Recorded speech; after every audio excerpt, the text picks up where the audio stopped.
Call to order the Louisiana Wildlife Fisheries Commission meeting, October 2nd. Like to see if Mr. Bristol would lead us in a pledge. Pledge allegiance to the flag of the United States, to the republic.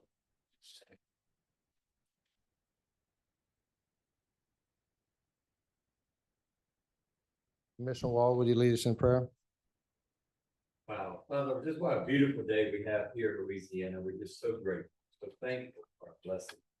And we pray each and every day. Father, we do lift up the department, other enforcement, but with a hit protection, we do thank you for the honor and the opportunity to be a part of what the future holds.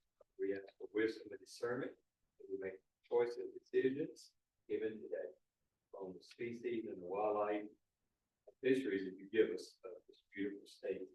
Father, we honor you and praise you in Jesus' name. Amen. Thank you, Commissioner Wall. Miss Susan, could we get a roll call? Kevin Segura, Here. Andy Brister, Here. Andrew Blanchard, Jimmy Martin, Gene Reynolds is absent, Jonathan Walker, Here. Nathan Wall. Here. Mr. Chairman, there are 6 commissioners in attendance and we have a quorum. Secretary Bosworth is also present. Thank you, Miss Susan. Okay, agenda item 4, could we get a motion on approval of October 2nd agenda? Motion by Commissioner Martin, second by Commissioner Wall. All in favor? Aye. Okay, agenda approved. Agenda item 5, adoption of September 4th commission meeting minutes. Do we have a motion? Motion by Commissioner Blanchard, second by Commissioner Brister. All in favor? Aye. Okay, commission meeting minutes approved. Okay, agenda item 6, Commissioner special announcements, personal privilege. Does anybody have anything? Any commissioners? I have nothing. Okay. Agenda item number 7, enforcement report, September 2025, Captain Davis Madera. Good morning. Thank you, Mr. Chairman. Thank you. Good morning. For the month of September, agents issued a total of 1,095 citations. That includes warnings, criminal and civil citations. Boating incidents for the month, we had 5 total, 3 involving injury, 1 unfortunately involving a fatality. That brings our year-to-date total of boating incidents to 102. Public assistance by agents, we had 92 total, 58 via land and 34 on the water. In cases of interest for September or since our last meeting, on August 5th and September 7th, enforcement agents cited 3 Palmetto men for alleged deer hunting violations at St. Landry Parish. Agents cited 1 subject on August 5th for hunting deer during closed season and hunting deer using illegal methods. On the same day, agents cited a 2nd subject for possession of an illegally taken deer, and agents also cited a 3rd subject on September 7th for possession of an illegally taken deer. In the case, agents received information on July 31st about an illegally harvested deer in the Palmetto area of St. Landry Parish. During the investigation, agents learned that an individual had harvested a doe on July 30th with a .22 rimfire rifle near his residence. Agents also found that 2 other subjects assisted in dragging the deer back to his residence and cleaning the deer. During the background check on 1 subject, agents discovered he had 2 active warrants for his arrest in Lafayette Parish. Agents arrested him on the active warrants on September 7th and booked him in the St. Landry Parish Correctional Facility to be extradited to Lafayette Parish Jail. Hunting deer during the closed season carries a $900 to $950 fine and up to 120 days in jail. Taking deer using illegal methods brings $250 to $500 fines and up to 90 days in jail. Possession of illegally taken deer carries a $400 to $950 fine and up to 120 days in jail. The 3 subjects may also face restitution totaling $1,624 for replacement of the illegally taken deer. Enforcement agents cited 32 subjects for alleged dove hunting violations on the opening weekend of this year's dove season that took place on September 6th and 7th. Agents seized a total of 219 doves in connection with these cases, which were donated to local charities. 19 were cited for hunting doves over bait, 5 for over the limit, 4 for hunting without non-resident licenses, 2 for placement of bait, 2 for hunt migratory game birds with unplugged gun, 1 for intentional concealment of wildlife, and 1 individual was arrested for possession of a stolen firearm and possession of a firearm by a convicted felon. Intentional concealment of wildlife carries a $900 to $950 fine and up to 120 days in jail. State charges for hunting over the limit of doves and hunting doves with an unplugged gun brings up to a $950 fine and 120 days in jail for each offense. Hunting without a non-resident license and violating non-toxic shot requirements from WMA carries up to a $350 fine for each offense. Illegal possession of a firearm by a convicted felon, that's up to a $5,000 fine and 10 to 20 years in jail. Possession of a stolen firearm will also bring 1 to 5 years in jail. All of the migratory game bird baiting cases will be filed in U.S. Attorney's Court for prosecution by the federal court. In our final case, agents arrested a Shreveport man for alleged forgery and filing false public records in Caddo and East Baton Rouge parishes on September 1st. Agents charged the subject for 11 counts of forgery in Caddo Parish and 9 counts of filing false public records and 1 count of computer fraud in East Baton Rouge Parish. Agents served search warrants on businesses operated by the man in May of 2024, following complaints and information about vessels he sold with false information. During the investigation, agents determined that documents used for these vessel transactions were forged and the same documents were used to register the vessels with LWF. Agents also learned that he accessed the online LWF vessel registration with the altered data. Forgery brings up to a $5,000 fine and 10 years in jail. Filing false public records carries also up to a $5,000 fine and up to 5 years in jail. The computer fraud charge can bring up to a $10,000 fine and 5 years incarcerated. LWF Enforcement Division, as well as the entire department, encourages the public when buying an outboard boat or motor to first compare the registration and title to the boat and motor to make sure the hull identification or serial numbers match the boat and motor and is not altered. We also encourage to make sure all outboard motors and other equipment have the serial numbers, and be careful if the price is much lower than the value. That's all I have, Mr. Chairman. I'll take any questions if you have them. Okay, yes, sounds like y'all pretty busy with the dove hunting, so, It's y'all our out there favorite in time of full year, hunting force. season, a little cooler weather. Yeah. Does any, I don't have any questions. Does anyone have any, questions? Thank you very much. Thank you very much. Y'all have a Appreciate good day. Okay. All right. Agenda item, number 8, receive a presentation on National Hunting and Fishing Day. Travis DeFora, biologist, program manager. Good morning, Travis. Good morning. I'd like to thank the commission for having me here to give this presentation. And we had this past Saturday on the 27th, we had our National Hunting and Fishing Day with great success. And I'd like to go over a few things that this event allows us to do as a department. It allows us to showcase our conservation efforts, our hunting efforts, shooting efforts, things of that nature. And it really makes a big impact on the public. We had a really good this year, but it all started back in 1972 when Congress passed 2 bills that created it. In 1982, they held the first one in Monroe, National Hunting and Fishing Day. And since we've been holding them other than a couple brief years with COVID. And over the past few years, we have actually seen an increase in the number of people attending. In 2021, there was, we didn't have National Hunting and Fishing due to COVID restrictions. Back in 22, you can see 4,869. And this year in 2025, we're back up to 6,731 people attending.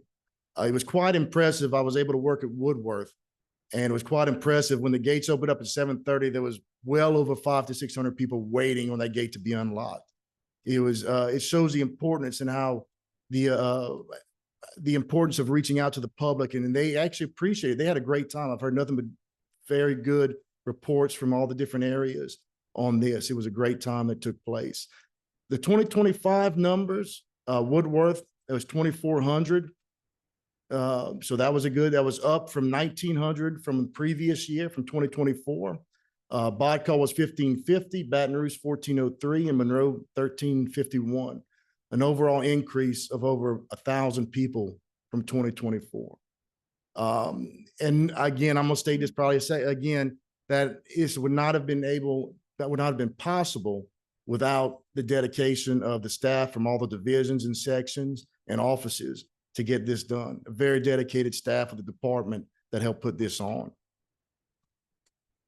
Some of the events that were held over here, at the 4 locations, there was shooting, shotgun shooting, 22 rimfire, air rifles at some events, crossbows, youth crossbows were a big hit with the kids, archery. So a lot of that was, they kept it busy. The range was running nonstop. Fishing, we allowed the ponds, they have catfishing and bass fishing on a lot of the areas there. And some of the catches were pretty impressive. They had those kids that had a great time doing that. Activity stations, there was a number of different activity stations that they could, as far as making bird feeders, looking for birds, things of that nature that kept them busy. There was demonstrations as alligator skinning. There was a trapping education booth that was going over the furs and trapping methods. There was fun jumps, things of that nature. It was nonstop. It was a great thing to see. The bear spray, if you look at the picture on the bottom left, the kids really like trying to spray the bear on the remote control cart. So that was pretty interesting to see. They really got a kick out of that. So, and the frogging booth, there's a picture in here. We do have a frogging booth at a couple of our locations, and there's a big hit with the little kids. They really love it. It's pretty interesting to see on that. Wait. Yeah, let's see. All right, and the appreciation goes out to all the staff and volunteers that took place. Without it, we wouldn't have been able to do this. That's the picture on the left is the frogging booth that we had. The little kids get in there with headlights, and there was, I think we had they probably had 15 to 20 frogs in there. So we got quite interesting at times.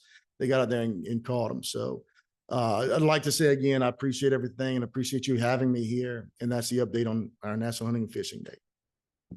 Okay, thank you very much. I think it's a future of having people involved in fishing and hunting in our state, and I'm glad it's able to be done, and glad for the staff and your work on it.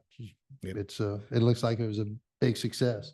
It was a very big success, and it's great to see those numbers going up. Okay, I think Commissioner Walker has a comment. Travis, do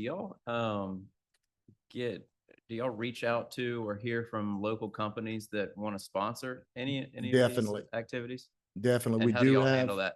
That is handled through at the different events that's held through. There's a person of contact that does out their sponsors that will sponsor water, will sponsor a fun jump, different things of that nature. The list has grown over time over the years, so they have their dedicated people that will that get with them, and they'll they sponsor with something, donating to however they can. Number of different ways. And do y'all have food there? Yes. And Yes. is that usually sponsored as well by somebody? Yes, it is. I know in Waddell, the culinary comes over, the school comes over and they cook wild game for them. In Woodworth, there's food vendors. There's also the Knights of Columbus comes and cooks hamburgers and stuff for the people, attendees. And so there's a number, and in other events too, they have food available for these individuals. Last question, does it cost anything to enter? No, it does not. Free. It is free. Very good. No, I think it's to echo what Kevin said. I think it's just a great outreach event for wildlife and fisheries, to show that you're accessible and that you can, the things that people don't see that the department does. So it is great. It is very much a good, It's definitely showcases the different sections, divisions and stuff and offices what they have to offer. And a lot of the public, can see what's actually going on with the department. So it works out great. Thank you. Very good. Any other comments? Okay. Thank you very much. Appreciate it. Thank you. Okay, agenda item number 9. Receive a presentation on the 2025 Black Bear Lottery and Hunting Season. It's John Hanks, Large Carnivore Program Manager. Good morning, John. Good morning, Mr. Chairman. Good morning, Commissioners. Glad to see y'all this morning. Can y'all hear me? Yes. All right. It's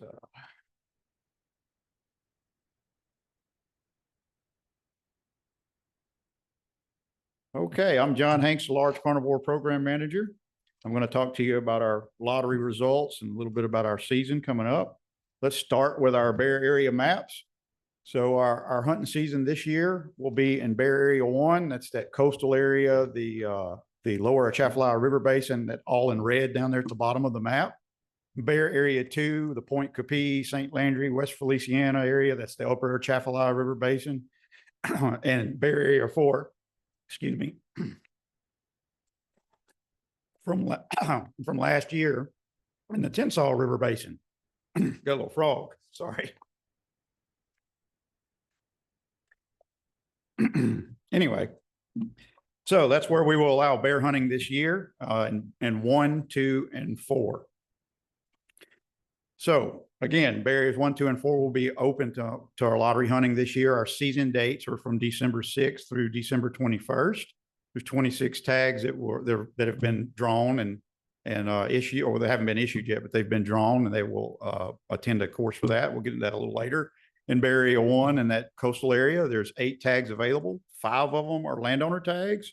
3 of them are general tags. They're all for private property. The general tag, you don't have to own any property. You just have to have permission. The landowner tag is the landowner designee or leasee.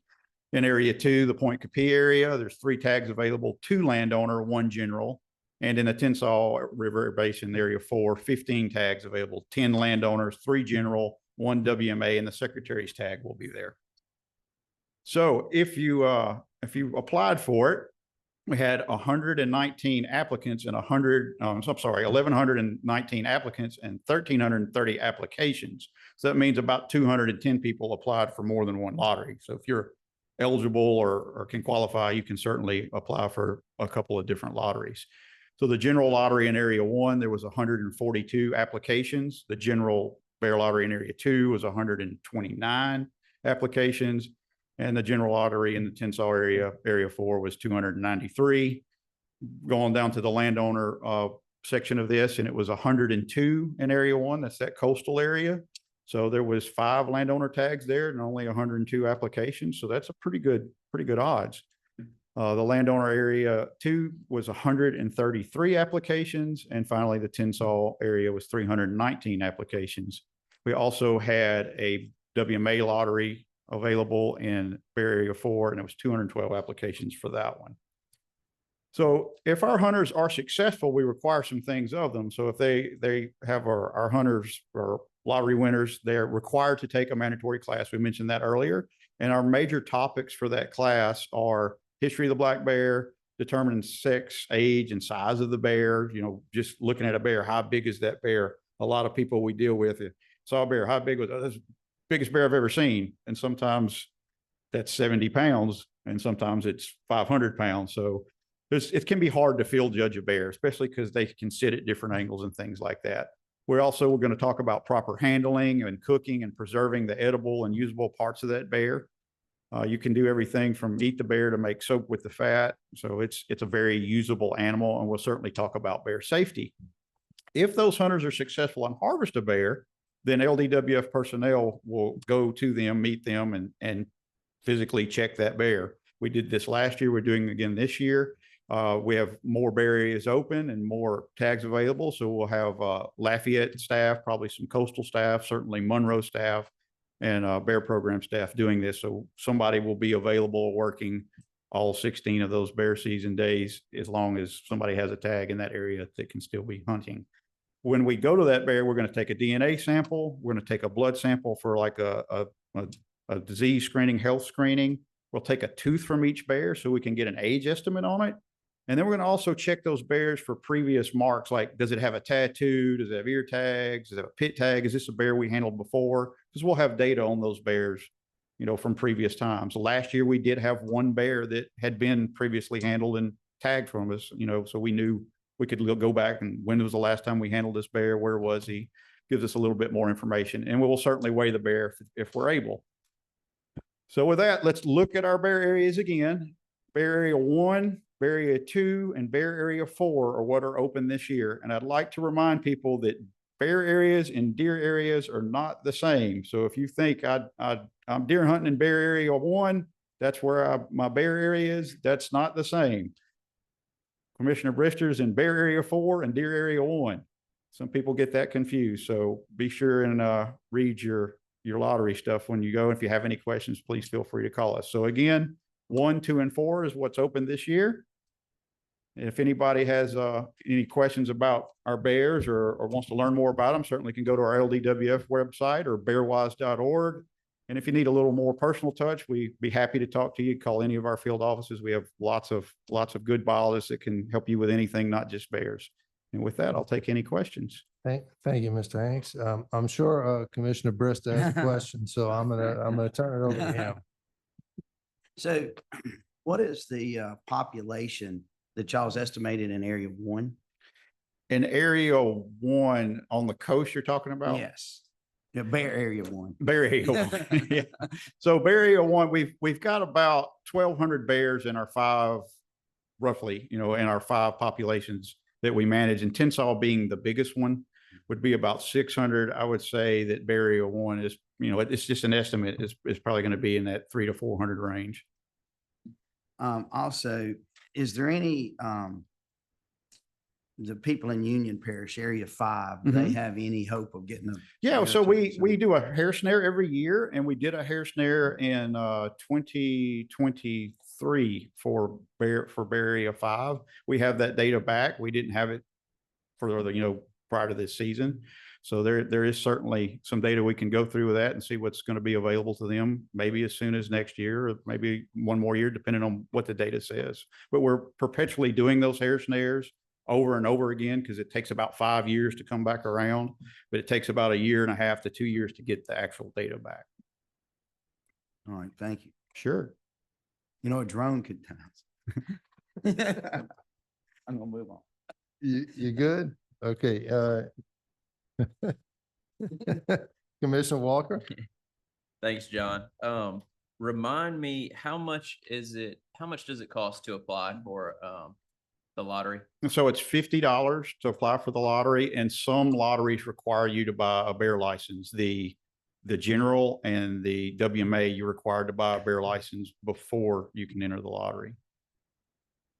And that money goes into a bear fund for the department, correct? Correct. Yes, sir. So that's about $60,000 probably went in. Roughly. So the license can change because our licenses are good from year to date. So if you applied in the middle of the lottery this year and didn't get it, you could apply on your same license next year. Now, if you were to win, you would have to buy one before the hunt, but with that year-to-date license, you could actually do every other year. So $50 to apply, and how much for the license? 25. 25. If you had any pushback on people saying, man, that's just money I've just blown and I've got a one and. I get both. I get people that are, that's too much, or, I'm never going to win, or, but we've only had 2 years of this. But then I also get people that tell me, and sometimes I'm shocked at them, like, $50, it's not a cheap lottery. Well, I spend more than that drinking coffee every week. It's nothing, so some people don't think it, I get both. Last question. For the general tags, you mentioned if you get pulled for a general tag, you can use it on private property? Private property in that Bear Area, as long as you have permission. So the general tag, the landowner tag requires a minimum of 40 acres. So if you had 10 acres or 2 acres, or maybe your buddy does, or, it's, you don't have somebody, maybe you have a lease and you put in for the landowner and the general, it just gives you a little better shot. It costs you a little more money, but you're putting in for 2 different lotteries. And theoretically, could you have somebody who's pulled a tag, and let's say they have just tons of bears on their property, and they pull a tag and then they hunt a bear on their property. Somebody pulls a general tag. Can they also hunt that same property? Certainly. Okay. Certainly.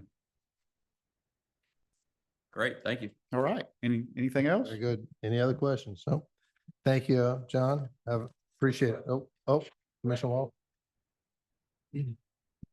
Yeah, so we collect the hair in the summer, and then that hair is sent to a lab and DNA is extracted, and then it comes back. And we were using the University of Tennessee, where I believe we're working on a contract with Mississippi State now, because our Dr. Joe Clark, who's done all this for years, is retired with the University of Tennessee. So we're working on that with Mississippi State now. Then they'll get that back and model that and give us a report. And this is how many bears that we found in this. So from the very start to the finish of it till we get it back is usually 18 months to 20 months. But the DNA extraction is quite a long time. And a lot of this goes to Canada, and then you have to deal with CITES and things like that also. Okay. You've dealt with CITES, huh, Commissioner Walls? All right, thank you, Ms. Hanks. Agenda item number 10, we'll receive an update on the 2025 recreational red snapper season. Jason Adrians, marine fisheries biologist. Good morning, Jason. Good morning. Thank you, Mr. Chair, Commissioners. While I get this up, I will mention this, this presentation actually has the next agenda item on it as well, but I'll stop after the snapper discussion and take any questions, and certainly feel free to stop me as we go along. So what I have for you is kind of an update on the season. We're getting close to this maybe being a year-end summary, not quite yet. So our 2025 allocation was about 894,955 pounds. We did have a payback from that original allocation. We went over last year by just under 40,000 pounds. If you recall, we put out a survey before y'all set the season this year to try to get an idea of what folks want to see in a season.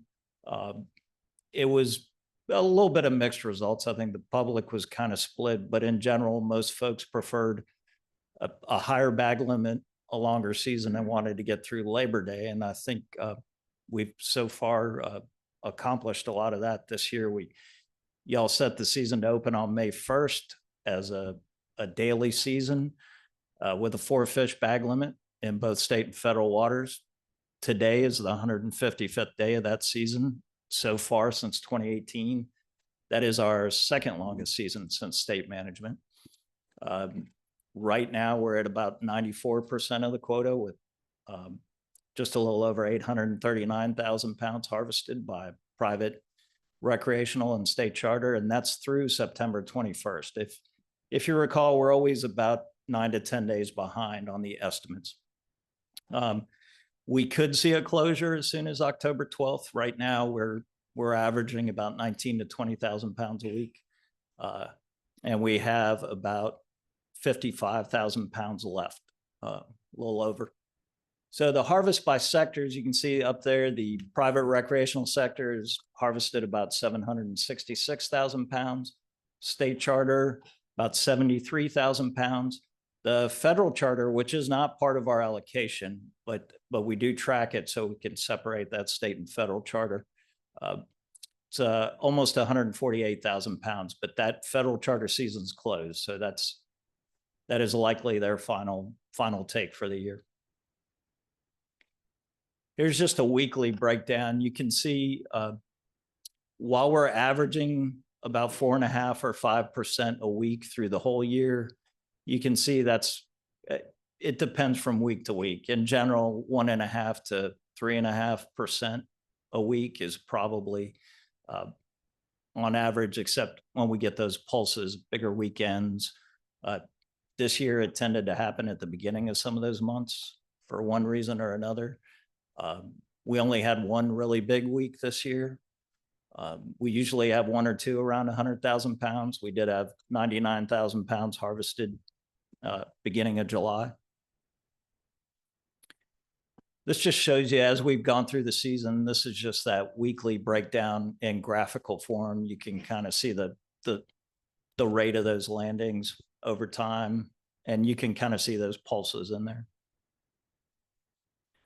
Compared to the last few years, it's pretty close, except for 2024 when we opened mid-April. That season, if you recall, we had to slow it down in the middle a little bit. Folks had some access to bigger fish early on, used a lot of quota early. But in general, this year has been pretty similar to the last, to 2022, 2023. Just some stats on harvest over time. This is average weights since 2014. Now, I'll give you a few caveats with this. In 2021, we just about doubled the amount of weight weight and length samples we take. Also about 2020, we saw a big recruitment pulse. So that drop in weights, there could be a couple things that explain that. And also this year, I'll mention it when we get to the age graphic of what we're kind of seeing. But so as you get those recruitment pulses, as we're getting more weights, those weights have kind of shifted, but they've been relatively stable over the last few years, you can see there. Same thing with lengths. The lengths have dropped a little bit, but they've been relatively stable the last few years. So ages. You can see here average ages over time. When I looked at the age distribution for this year, it's a lot of 2 and 3 year olds. Actually, about 45% of the ages that we've aged to date, which is not all of them, are 3 year olds. So these snapper will recruit to the fishery at about 2 years old. So it's a good, so obviously we've got a good year class coming through from a couple of years ago. There's also a bump at 5 years old. So some of those fish from back around 2020. So that's what I mean by when we get those recruitment pulses, you'll see that drop as those smaller fish are more available to the anglers. And this is just an overview of the season since 2018. And I'll take any questions that you have. That's the end of my portion of this. Okay, any questions? Commissioner? Oh, Bristol. I'm sorry, Bristol. Yeah, no, I'm sorry. How do y'all estimate is there somebody on every dock or how does that work? So we have our samplers that are out there. Sometimes we'll take those lengths, weights, and we'll cut the fish open for those otoliths, the ear stones, during a creel interview. But ultimately, the creel interviews, we're trying to maximize angler throughput. We send folks separately to collect those biological samples. So we'll have, and that's all randomized by where we see the landing. So those folks will go, and for that day, they're taking not just snapper, lengths, weights, and hard parts, but trout, redfish, all our assessment species. Any other questions? Okay, I have a question. I know looking over the years, we have overages, we have, payback, which is fine. That's you want to make sure you're over. And then in 2023, we were under, but last year we had an overage. I know that setting the season, and it's always been my concern, and we had a discussion before, is that if you're letting the season get too late before we get to our quota, at this time of the year, people are already starting to get geared up for hunting and all of that stuff. It's just, y'all doing a pretty good job. I mean, we just have 1 year, but I still would like to see us possibly open a little earlier, where even we have the opportunity to shut down if we want to make sure we continue to have Labor Day open. It's just, I don't know. I just hate to see us squeaking at the end, but I'm sure we're going to make it. Yeah, and it's always hard to tell, right? This year, thank goodness we haven't had any storms come through, which Right. Could drag that on as well. Or folks just, I don't think they've been as angry at the snapper this year as they have been. So Yeah. it's always hard trying to maximize it, but you're right. We get into this part of the season, it can at times drag out. Right. And that's it. We want to have is, I mean, the number of days is great, and it gives the whole state fishing opportunities. But that's the big thing. And we've been very fortunate this year. Like you say, no storms. One storm, it could be pushing it back even further. But y'all doing a good job. Just I like to give my 2 cents every now and then. So no other questions? Thank you, Jason. All right. Appreciate it. You're welcome. Okay, agenda item number 11, receive a presentation on recreational greater amberjack and state management decision tool. Chris Shebley. Thank you, Mr. Chair, and good morning, members of the morning. commission. Thank you. It's nice to come up here with some positive news for you all, with another very successful state-managed red snapper season. And I think that's a good template as we go forward to discuss Greater Amberjack here. So recently, Assistant Secretary Montague and myself at the Gulf Council passed a motion to receive a presentation during our April Gulf Council meeting to look at decision points to consider evaluating options for state management of Greater Amberjack, very similar to the same process we took at the Gulf Council to have state management for snapper. Some of those decision points, I'm going to go into details here in future slides, but those include whether to include the federal for hire component within that state management, as well as the number of states or regions to consider. And we'll have a slide that shows that.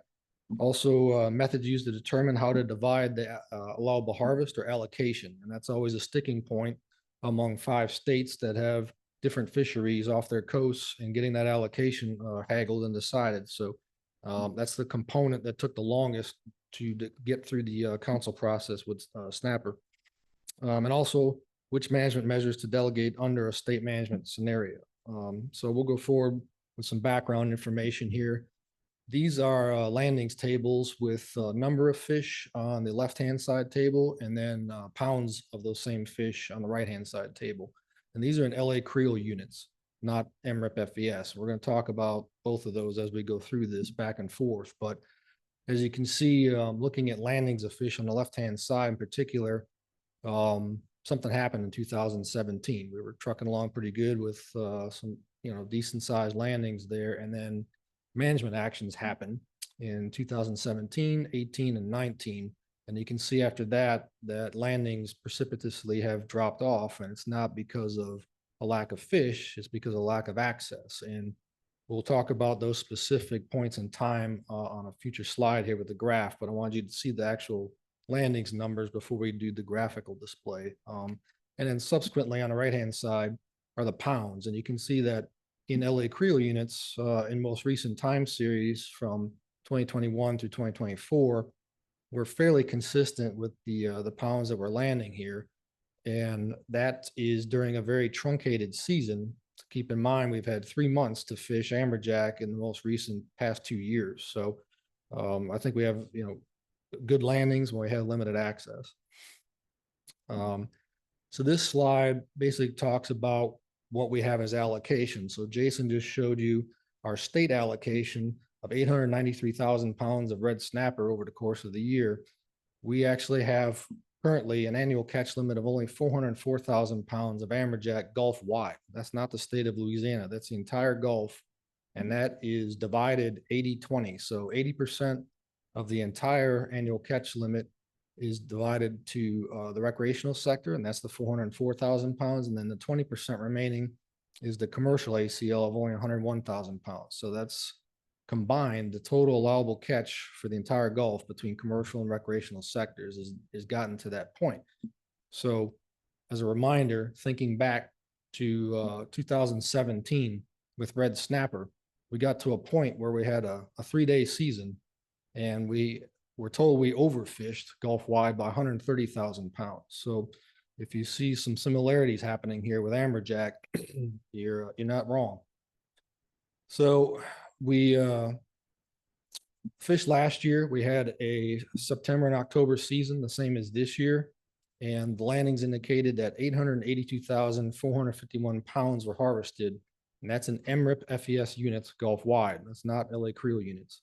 So that's a 478,551 pound overage from what the allowable catch of 404,000 pounds is. So in other words, we're over by over 100%, which requires a payback. There's a payback provision within the amberjack fishery management plan. And that would mean that right now, this year, we're supposed to be paying that back. So as you're well aware, the National Marine Fisheries Service announced a closure for the amberjack season that took effect on September 27th. That was intended to take place prior to the season even starting to compensate for that payback. So fortunately, Secretary Bosworth was able to work with Governor Landry to get a a response back to the National Marine Fisheries Service for their closure request to maintain a state managed season in state waters for us. So we're still open in state waters. And those landings that we have during through LA Creel are on the left-hand side table there. So that's our landings to date, which includes the open federal waters up through week 38. And then the next set of landings for week 39 on that table will also include federal waters being open because they closed on the 27th. And then we will continue with landings in LA Creel units, just like you see there, through the duration of the October 31 closure that we're going to have, to prove that Louisiana can monitor this fishery off of its own coast with the LA Creel system in place.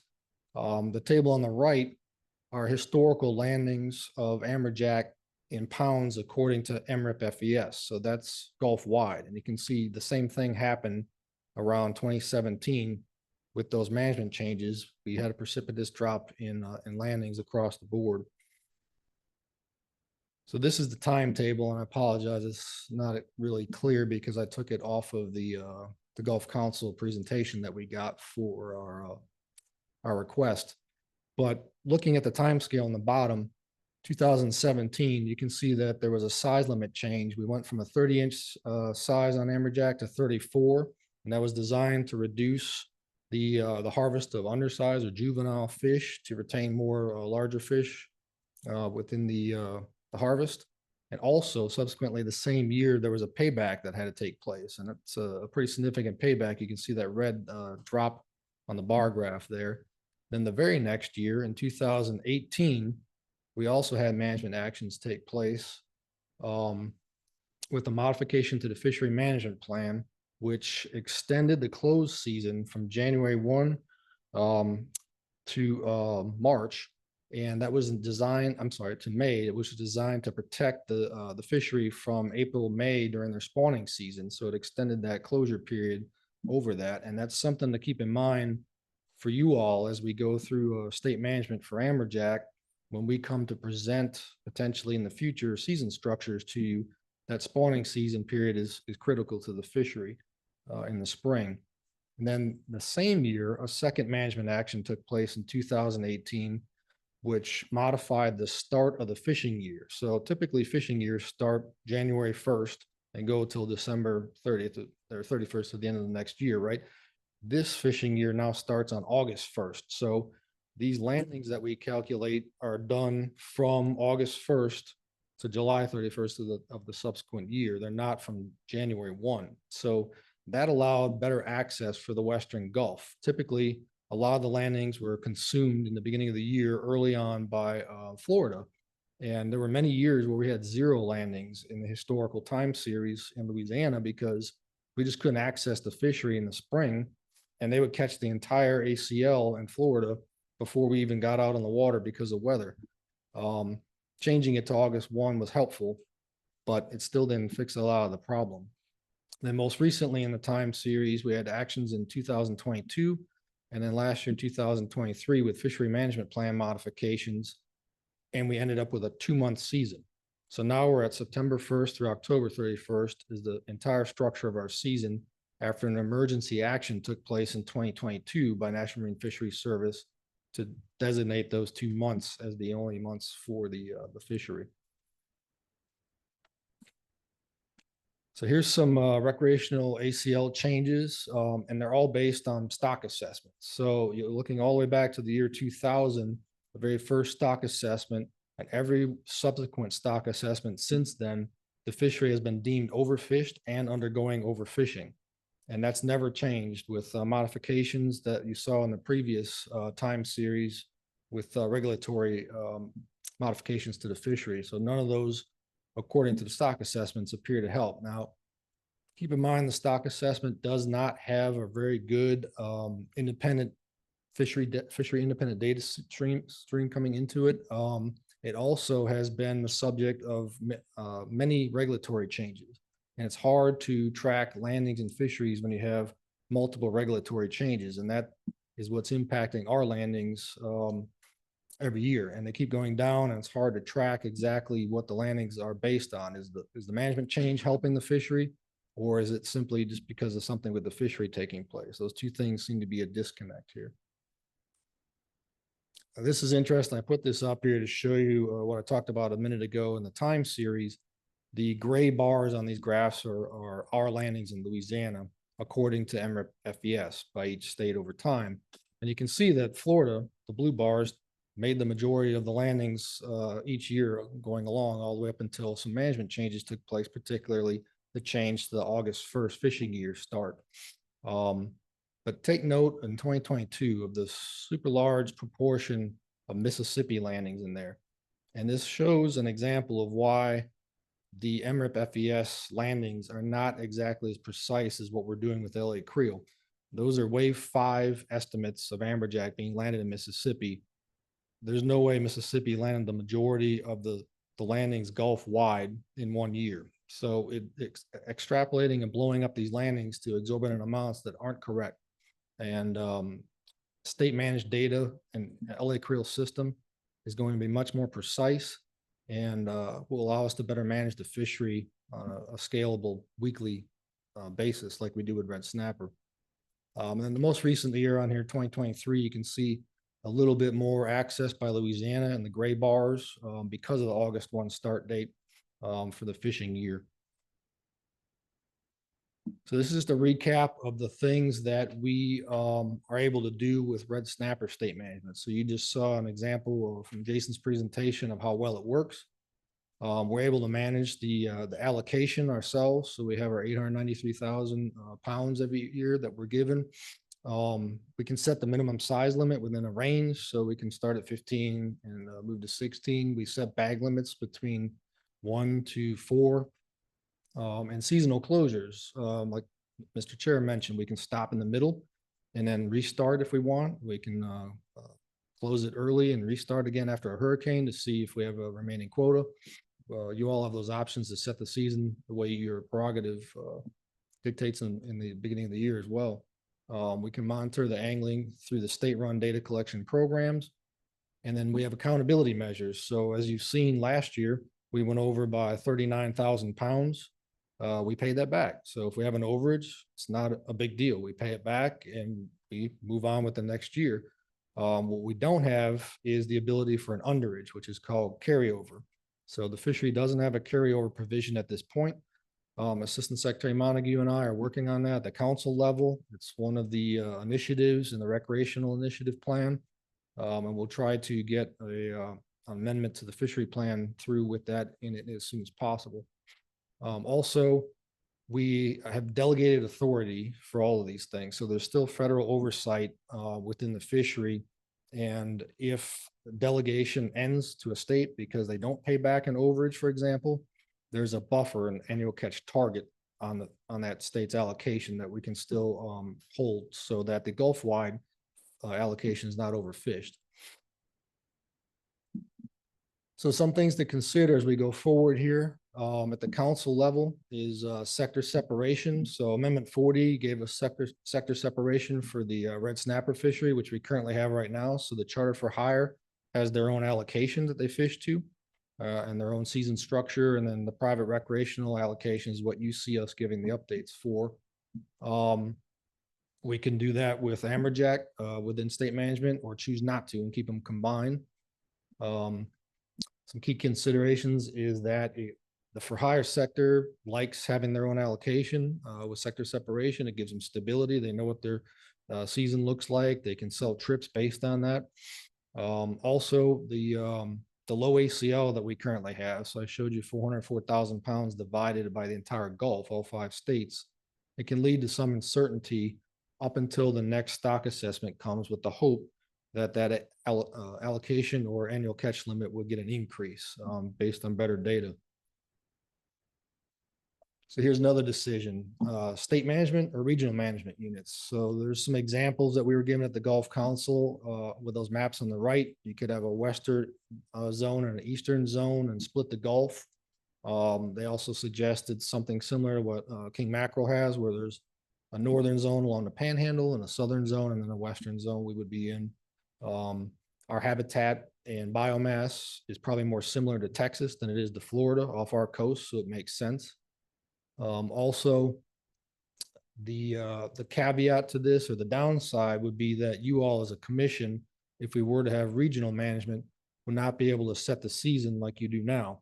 I'm not sure how it would be set, but it'd be some negotiation among the states that are within a region. They would talk amongst themselves and set that season structure and those bag limits so that it's uniform for enforcement purposes within a region, right? So we, right now, as a state, we would prefer to have state management similar to what we do with Red Snapper, if we can get that passed through the council, simply to give you guys the ability to set what you want. And then there's the allocation process. This is always the time-consuming stickler when it comes to the state management process here. Last time with Red Snapper, we were given a decision tool, which is the thing on the right there, the little graphic, and you could input different values into that and see what the outcome would be for each state. So the state directors worked sort of offline to go through this, and I hope that we would have a similar process. The state directors of the council right now are working together really well on a lot of things. We have a good rapport. We have a good trust with the other state directors out there, and I think we could come to a common denomination. Most likely, the new stock assessment, which is going to come out in 2028, will have a lot of biomass based amount of snapper instead of just numbers. If you use a time series of landings or trips based on the previous time series, our allocation would be fairly small because of management actions that took place in the past. As I said before, where our season was not open early enough and we didn't have access. Florida was able to access early in the year. Those management changes impacted our landing seriously. And I think that's not the best way to go about it, but it delays the ability to go through this entire process, waiting on the results of this stock assessment. So at the last council meeting, the council made a motion across the board unanimously for an interim assessment to go to the SSC for review to hopefully be able to make management actions before the full assessment comes out. So we don't know the timeline on that at this point, but we're hoping that's helpful as well. And maybe we can decide some sort of temporary allocation among the states so we have a season waiting on the results of the biomass from the ultimate stock assessment at the end. But keep in mind, it's highly unlikely unless we can accomplish something. We may not have an amberjack season next year at all. With that said, I'll take any questions you guys may have. Any questions? Okay, yeah. So that was going to be one of my questions, and it. Oh, go ahead. Yeah. Secretary Bosworth. Thank you, Mr. Chairman and Commissioners. I just wanted to give some quick thanks real quick. I wanted to thank our fisheries staff for always using the best science and having the best data. In these situations, this is what allows us to send those letters to the federal government and make these kind of policy pushes to change the policy in our favor. I also want to thank the governor for having the support of the department on this and supporting recreational fishermen and allowing them increased opportunity to target this species. And I want to thank Rad Trasher and CCA for picking up on this and working with me to push this out to their membership and asking for public comment. Their membership is invaluable when it comes to recreational fisheries, and their support helps us, again, make these policy decisions. So really appreciate it. Thank y'all.